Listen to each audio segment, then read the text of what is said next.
तो hello friend, welcome to my channel Jai short blog में आपका बहुत बहुत स्वागत है। आज मैं फिर से कर रही हूँ एक ब्लॉग शूट और अभी हम बज रहे हैं सुबह के 5:30। देख सकते हैं मैं नहा धो के हो गई रेडी। सुबह के 5:30 बज रहे हैं। मैं 5 बजे उठी थी क्योंकि आज जैसे कि आप जान सकते हैं 16 श्राद्ध चल रहे थे, तो आज उसका लास्ट डे है।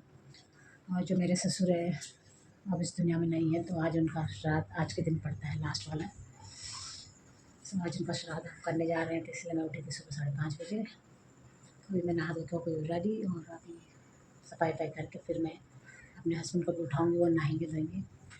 तो हम हैं नेपाल के, तो हमारे नेपाल के रीति रिवाज से जिस तरीके से हमें नेपाल में श्राद्ध कराया था, उसका मैं आज छोटा सा ब्लॉग बना के आप लोगों के लिए डालूँगी देखने के लिए। और प्लीज़ देखिएगा पूरा ब्लॉग और लाइक कमेंट शेयर ज़रूर कीजिएगा गाइस। आज मैं आपको सारा वीडियो दिखाने, ज़्यादा लोग तो आ नहीं रहे क्योंकि पता नहीं इस बार क्या हो रहा है, किसी घर में कोई दिक्कत, किसी घर में कोई दिक्कत हो रही है। जितने भी लोग आएंगे और हम अपने नेपाली श्राद्ध जहाँ होता है वहाँ पे दिखाएंगे कि आपको हम क्या क्या बनाते हैं श्राद्ध में और किस तरीके से करा जाता है, वो सब मैं आपको दिखाने वाली हूँ। Thank you. उनको ऊपर बांध के रखा हुआ था, मेरे हस्बैंड निकाल के उसमें से निकाल रहे थे भाई कौन से बर्तन चाहिए।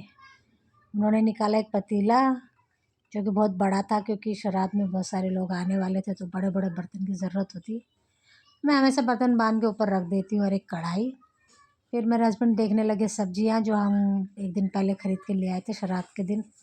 श्राद्ध में जो खाना बनता है वो बहुत हिसाब से बनता है, 5 सब्जी मिक्स करके बनाना पड़ता है उसको। उसके बाद जो मैंने भिगा रखी थी उड़द की दाल रात को, जिसका हम बनाते हैं फाड़ो बनाते हैं, उसको फाड़ो बोलते हैं हमारे वहाँ पे। मतलब कि रात को दाल भिगाते हैं, फिर सुबह उसका छिलका ऐसे उतारते हैं। आप देख सकते हैं वीडियो पे मैं छिलके उतार के दाल धो रही हूँ, पूरे छिलके उसके उतारने एकदम वाइट करके।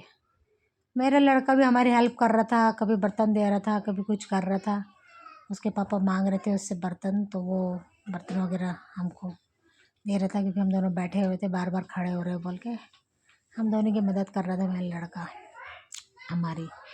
उसके बाद अपने पापा को पानी देने गया, बर्तनों में पानी डालने लग गया वो, और मैं धोने लगी हूँ दाल, जिसको पूरे छिलके निकाल के करने इसको वाइट। उसके बाद वाइट करने के बाद इनको हमको मिक्सी में डाल के पीसना पड़ता है। जैसे कि आप देख सकते हैं कितने काले काले इसमें छिलके हैं। आधे मैंने साफ़ कर दिए थे, फिर मैंने कैमरे का एंगल चेंज करके दूसरी तरफ लगाया ताकि आप लोगों को अच्छे से दिख सके। देखिए कैसे मैं इस पे डाल रही हूँ ये दाल। उस तरफ थैले में आप देख सकते हैं इसके छिलके, ये देखिए कैसे निकालते हैं इसके छिलके। पूरी दाल को एकदम वाइट करके।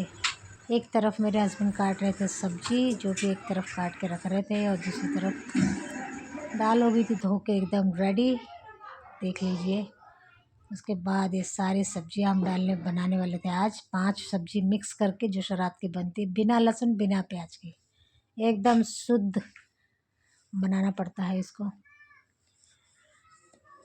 तो ये सब चीज़ें हम आज बनाने वाले थे। दाल हो गई, सब्जी हो गई, फिर मैंने शुरू कर दिया दाल पीसना।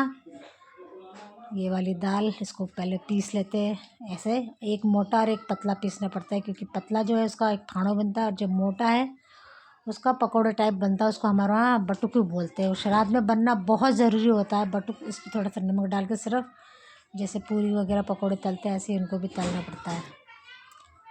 तो एक तरफ मैंने रख दिया था फाड़ों के लिए पानी। इस पानी में मेरे को ये मिक्सर डालना है दाल का पीस कर, तो वही मैं इसको मिक्स कर रही थी। ये पानी उबलने से पहले इसमें दाल में डालना है, और कट के सब्जियाँ यहाँ रखी गई थी। फिर दाल डालने के बाद पकता है तो उस पर झाग निकलता है, जो कि बार बार हिलाना पड़ता है, अगर गिर गया तो पूरा गैस में।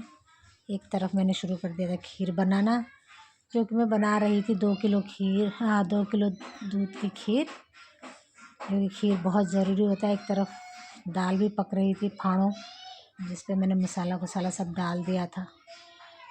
बहुत देर तक पकाना पड़ता है। और ये देखिए सब्जी क्या शानदार लग रही है गाइस। वैसे हम डालते हैं सारा मसाला तो टेस्टी नहीं होती, लेकिन श्राद्ध के दिन ये जो सब्जियां बनाते हैं इसकी टेस्ट का जो आप कभी बना के देखिएगा। मुझे नहीं पता इतना टेस्ट इसमें क्यों आता है, ना बिना लहसुन बिना प्याज और बिना टमाटर के बनाया था। खैर टमाटर डालते, लेकिन मैंने नहीं डाला इस पर टमाटर। उसके बाद शुरू हो गया था श्राद्ध की शुरुआत किस तरीके से करी जाती है, सारा खाना बन के रख दिया था सामने, देख सकते हो आप। पंडित जी आ गए थे, मैं लड़का गया था पंडित जी को बुलाने। हमको सुबह सुबह श्राद्ध करना पड़ा क्योंकि उस दिन ग्रहण लग रहा था शायद, तो 9 बजे से पहले पहले हमें श्राद्ध शुरू करना था। 10 बजे तक ख़त्म करना था क्योंकि पंडित जी को भी जाना था किसी दूसरी जगह में, उन्होंने शाम को ही बता दिया था मैं जल्दी आऊँगा। तो हस्बैंड और मैं सुबह 5 बजे उठ के सारी तैयारियां करें और पंडित जी कर रहे थे श्राद्ध करने की तैयारियां। उसके बाद उन्होंने लगा हमें टीका वीका, और फिर पंडित जी ने शुरू कर दिया श्राद्ध करना, पूजा जो भी करते हैं, मुझे पता नहीं क्या क्या बोलते हैं।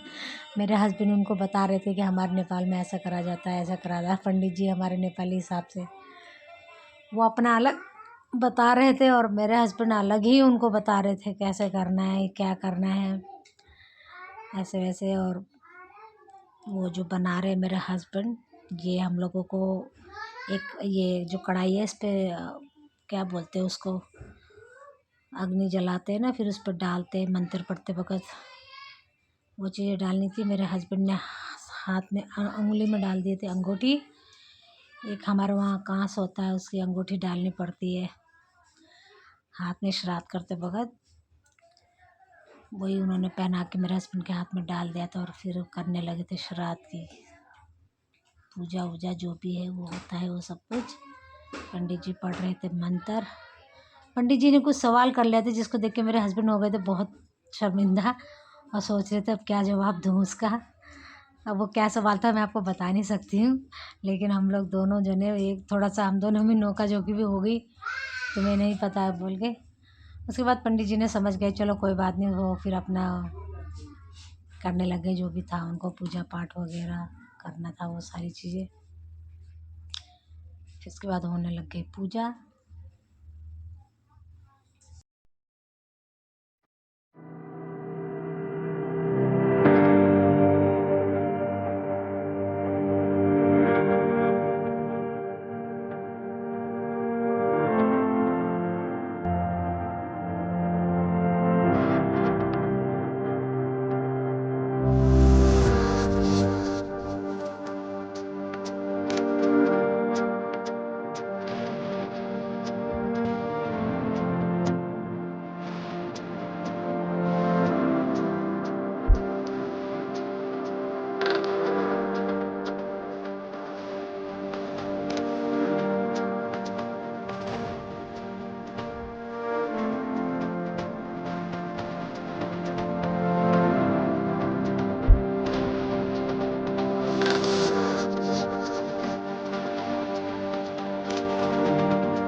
जहाँ तक है पूजा हो गई थी ख़त्म, लास्ट चल रहा था पाठ। उसके बाद मेरे हस्बैंड करने लगे पिंडदान में जो खाना देते हैं कौवे को और गाय के लिए, हमारे वहाँ खाना देते हैं, उसके लिए पत्ते वत्ते तोड़े थे। पंडित जी ने बोला आप थाली में डालो, आपने क्या क्या खाना बनाया है कौवे को और गाय के लिए। तो मेरे हस्बैंड वही खाना सारा निकाल रहे थे। सारा खाना 5-5 बार निकालते हैं, तो चावल खाना जितना भी खाना बनाया था वो सब कुछ उसमें थोड़ा थोड़ा 5-5 बार डालना पड़ता है। तो सारा खाना डाल रहे थे एक एक करके, खीर वीर जो भी था पूरा खाना। तो गाइस ऐसे हम लोगों ने श्राद्ध करा, जो कि मुझे बहुत खुशी हुई श्राद्ध करा, क्योंकि हमने कई सालों से श्राद्ध करा नहीं था। क्योंकि मैं क्या बताऊँ आपको कि हम लोगों ने ना एक हमारे नेपाल में ना घर द्वार जाके तिथि झुका के आते जब कोई मर जाता है तो उसकी, तो वो हमने बहुत दिन से करा ही नहीं था जब से वो गए हैं। क्योंकि इतना हम लोग उस टाइम में ऐसे ही कुछ हुआ कि कर नहीं पाए, तब जाके हमको अभी हम पिछले साल मेरी बेटी की शादी से पहले तिथि जोगा के आए थे। तो अब हम हर साल श्राद्ध करेंगे और ये करके मुझे बहुत खुशी हुई। मेरे हस्बैंड हो गए थे खाना डालकर रेडी और वो डाल रहे थे उस पर पूरी, जो मैं पहले श्राद्ध के लिए बनाई थी 5 पूरियाँ, उसके टुकड़े टुकड़े करके डाल रहे थे उसे खाने पे सब कुछ। पंडित जी मुझसे क्या क्या सवाल कर रहे थे, मेरे को तो कुछ समझ में ही नहीं आ रहा, पता नहीं क्या क्या पूछ रहे थे। तुम्हारे यहाँ पे ये होते वो होते बोल के उन्हीं का मैं उनको जवाब दे रही थी। मेरे हस्बैंड भी वो खाना साना डाल के उसके बाद उसको ऐसे ना हाथ से मूछना पड़ता है, गूंदना पड़ता है हाथ से। तो बहुत गर्म था खाना। मेरे हस्बैंड करते पत्ते की तैयारी, 5 पत्ते गाय के लिए, 5 पत्ते कौवों के लिए रेडी कर रहे थे डालने के लिए। उन्होंने पहले डाला इसमें गाय के लिए पत्ते, जिसमें खाना ऐसे वो बेड़ा बना के पिंड बना के और 5 बार 5 बड़े बड़े पिंड गाय के लिए बना के उस पर रखने थे पत्ते में। क्योंकि ये क्या कहते हैं डायरेक्ट थाली में डाल नहीं सकते, पत्तों में ही डालना पड़ता है, क्योंकि वहाँ जाके रखना पड़ता है ना ज़मीन पे। इसलिए गाय के लिए पत्ते लगा के फिर मेरे हस्बैंड लगे मूछने लग गए खाना। और खाना इतना गर्म था उसी टाइम, मैंने उसी टाइम गर्मा गर्म रखा होता, तो मेरे हस्बैंड को मूछने में बड़ी वो हो रही थी, धीरे धीरे मूछ रहे थे। पंडित जी हंस रहे थे, तो कह रहे थे चलो चलो ठीक है, बस 5 खाना एक साथ डाल दिया, अब तुम ऐसा करो एक एक चीज़ें 5 बना के सब रख लो। तो मेरे हस्बैंड पहले पूरी वूरी रखने लगे, सारी सब्जियां वगैरह मिक्स करके 5 पिंड बनाए उन्होंने। उसके बाद उस पर चम्मच से खीर वगैरह जो भी थी वो डालने लगे। सब कुछ तैयारी हमारे कर देता, और मैं अंदर से मतलब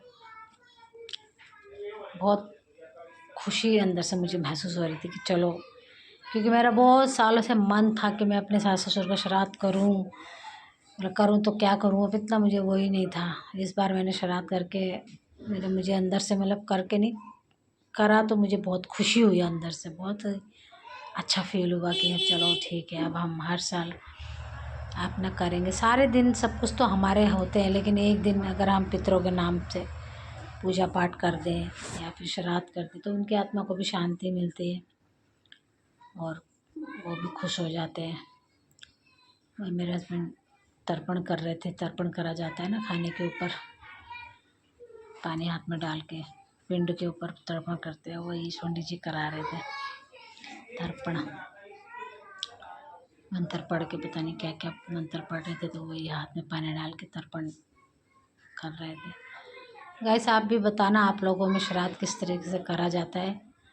अब मैंने सोचा हुआ है कि ये वाला श्राद्ध तो मैं क्या कहते हैं अभी तो ऐसा ही हो गया, लेकिन अगले साल मैं गाँव जाऊंगी, अगले या उससे अगले साल कभी भी एक बार मेरा इच्छा है कि मैं गाँव जाऊं, वहाँ जाके करूं। तो मेरे हस्बैंड हो गए थे रेडी और मेरे बेटे ने भी लोटा पकड़ लिया था, गाय को खाना देने वो लोग चले गए। क्षमा चाहती हूँ वहाँ का मैं वीडियो शूट नहीं कर पाई, क्योंकि इतना ध्यान में भी नहीं आया और मेरा लड़का चला गया।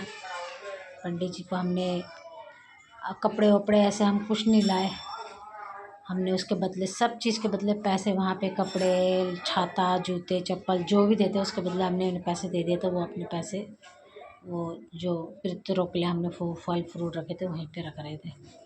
मेरे हस्बैंड चले गए थे और मैं बनाने लग गई थी पंडित जी के लिए पूरी, जो कि कैमरा लगा था सामने तो वो शूट नहीं हो पाया। पंडित जी ने बोला मुझे थोड़ी पूरी और सब्ज़ी दे दो, मैं कहीं दूसरी जगह पे भी जाऊँगा। हम उनको खा के जाओ बोल रहे थे, लेकिन वो मान ही नहीं रहे थे खाने के लिए, क्योंकि कहते मैं नहीं खा सकता, मुझे भी पूजा करनी है। आप ऐसा करो मेरे लिए पूरियाँ बना दो और क्या कहते हैं थोड़ी सब्ज़ी थोड़ी पूरी बांध दो, मैं खा लूँगा वहाँ जाके। मैं यहीं से खा के जाऊँगा तो किसी और का भी करना है श्राद्ध तो कर नहीं सकता। पंडित जी अपनी सामान वामान समेटने में लग गए थे। तब तक मैंने उनके लिए पूरी बनाई और मैं उनके लिए खाना डालने लगी। सब्जी वगैरह डाल के पूरी बना के उनकी तैयारी कर रही थी। तब तक मेरे हस्बैंड और मेरे बेटे भी आने वाले थे। उनको गाय हमारा यहाँ पीछे ही रहता है, यहाँ पे जहाँ जिस एरिया में हम रहते हैं वहाँ पे बहुत सारे गाय हैं। तो पीछे खाना खिलाने के लिए जा रखे थे, तो वहाँ से आने में थोड़ा 5-10 मिनट हो गया लेट। तो वही पंडित जी में से पूछ रहे थे कि आप लोग नेपाल में कैसे करते हैं, क्या करते हैं। मतलब पंडित जी के क्वेश्चन तो बहुत थे। श्राद्ध के लिए बुलाया था उनको, लेकिन उनके क्वेश्चन हमारे नेपाल को लेके थे, क्योंकि हमने वहाँ से नेपाल से ना गाय का एक गौत बोलते हैं उसको, गौत पूजा में रखना पड़ता है, वो उसके बारे में पूछ रहे थे उसका क्या करते हैं। और एक घास होती है दुबो, जो कि गोबर बनाते गिलास में, तो घास से ऐसे छींटे डालते हैं पूरे घर में ना, जब छाव छूत होता है, जैसे बच्चा अच्छा होता है तो नेपाली में बहुत छाव छूत माना जाता है, तो उस चीज़ के लिए। और पूजा पाठ में भी हमारे वहाँ रखते हैं। पंडित जी कह रहे थे नहीं वो तो सिर्फ सब बच्चा होता है तो तभी रखा जाता है, तो ऐसे उसमें नहीं रखा जाता बोल के वही मुझसे पूछ रहे थे। पति और बेटा आ गए थे वापस गाय को खाना खिला कर। उसके बाद ऊपर चले गए छत में कौवे को खाना देने, पिंड देने के लिए। वहाँ पे रख दिया था उन्होंने 4 पिंड। उसके बाद मैंने बनाए पंडित जी के लिए पूरियाँ, जो कि यहाँ पे बन के हो रही थी रेडी। गाइस उस टाइम मैंने 5 ही पूरी बनाई थी, क्योंकि फटाफट करना था मुझे, बाकी पूरी ऐसी ही रह गई थी। तो मैं सारी पूरियाँ बना रही थी, क्योंकि लोग भी आने वाले थे, टाइम हो गया था कम से कम 1 या पौने 1 हो गए थे। तो मैंने सोचा जब तक आएंगे तब तक पूरी बना। और ये था हमारा सारा खाना जो कि हमने बनाया था। चावल, खीर, मिक्स वेज, फाड़ो और ये पूरी और डुबक और फ्रूट, सलाद खीरे का। प्याज व्याज तो काटते नहीं हैं। हम लोग नेपाली हैं तो थालियों में खाना खाना पसंद करते हैं सबसे ज़्यादा। तो इतनी सारी थालियाँ रखी थी और गाइस मैं इतनी खुश हुई। सब लोग, बहुत सारे लोग खा के चले गए थे। ये लास्ट का था जिसपे आप देख सकते हो मेरी बेटी और मेरे दामाद बैठे हैं। मेरी दीदी की है, मेरी बड़ी दीदी की बेटी और उनके दामाद है, लेकिन मेरी बेटी नहीं आ पाई क्योंकि उसका भी 9वां महीना लगा हुआ है गाइस, जिसकी खुशखबरी आपको बहुत जल्दी मिलेगी। तो उसका बेड से आना मुश्किल था, डॉक्टर ने मना करा था। मैं बहुत परेशान थी, लेकिन मैं बहुत खुश हुई कि मेरी दीदी के लड़के और उनके दामाद आए। मेरे लिए वो भी बहुत बहुत बड़ी बात है। इतनी खुशी है मुझे वो आए, क्योंकि हमारे इसमें ऐसे श्राद्ध वगैरह हो गए या फिर कोई ऐसी चीज़ होती है उसमें जब तक बेटी दामाद आते नहीं है तब तक वो पूरा नहीं माना जाता। बेटी दामाद का होना बहुत ज़रूरी है, क्योंकि जहाँ तक है हम। तो आपको ये ब्लॉग कैसा लगा प्लीज़ कमेंट करके बताएं।